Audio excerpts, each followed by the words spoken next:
Now, the first thing I want to talk about is my suicide attempt in probably it's either May 82 or May 83. I'd have to look on a calendar.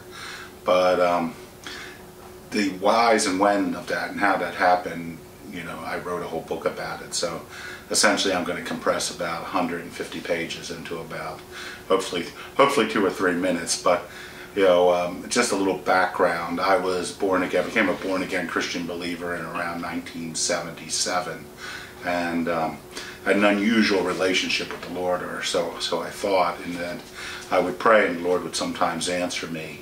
Additionally, He would give me something I would think we would call words of knowledge, like little prophetic insights into something. I would be somewhere and the Lord would say something. I would be told of future events that are going to happen, things like that. And little did I know until I did these interviews, I thought it was in a unique situation, but my mother received supernatural clairvoyance like that, and so did my sister Jeannie, so did my niece Natalie, and so did my niece Marion. But every one of us received this in a different context. Mine was in more of a straightforward Christian manner, and I do believe it was God. But so how did I end up having this and then end up going to try to kill myself? Well, it involved a relationship with a woman, and the Lord had told me back in summer of 1977, I was swimming in a pool with her, and she was a neighbor girl at my grandparents', and I've known her all my life, and the Lord just said, behold your wife. And it came quite a shock to me.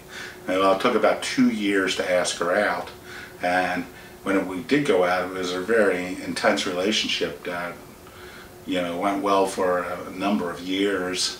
We definitely talked marriage, so it did not seem out of line. But then as she was going back to school for one semester, our relationship kind of fell apart. I think maybe in the summer before then. But the Lord was telling me to be hopeful, and the first semester it was kind of dark, but I remained hopeful. And then the following semester, which was after my father's aneurysm, which is sort of an event I could tie things to, things started to pick up, and near the end of the semester things were going well, and she invited me up to her college for the weekend. And we've always had great times, up there. It was time for us to be alone together. It was great, and of course this was exactly what I've been waiting for. But the Lord told me, and this is the promise of my book, The Promise, or the Pros and Cons of Talking to God, was that He told me not to go.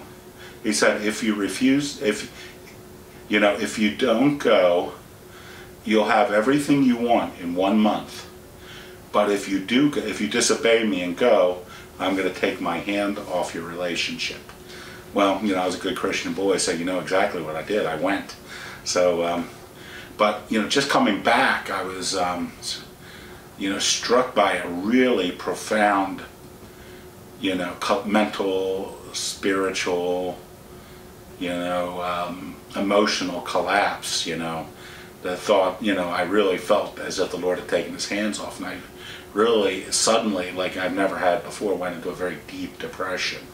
A lot of anger towards God, and I just, it's sort of like, why are you going to take your hands off this? You promised this.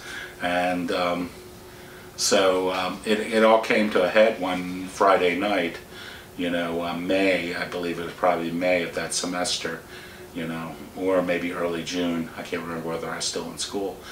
But I decided that, I wanted the Lord to give me a sign, a sense of power, a sense that He was still in charge and He still had power.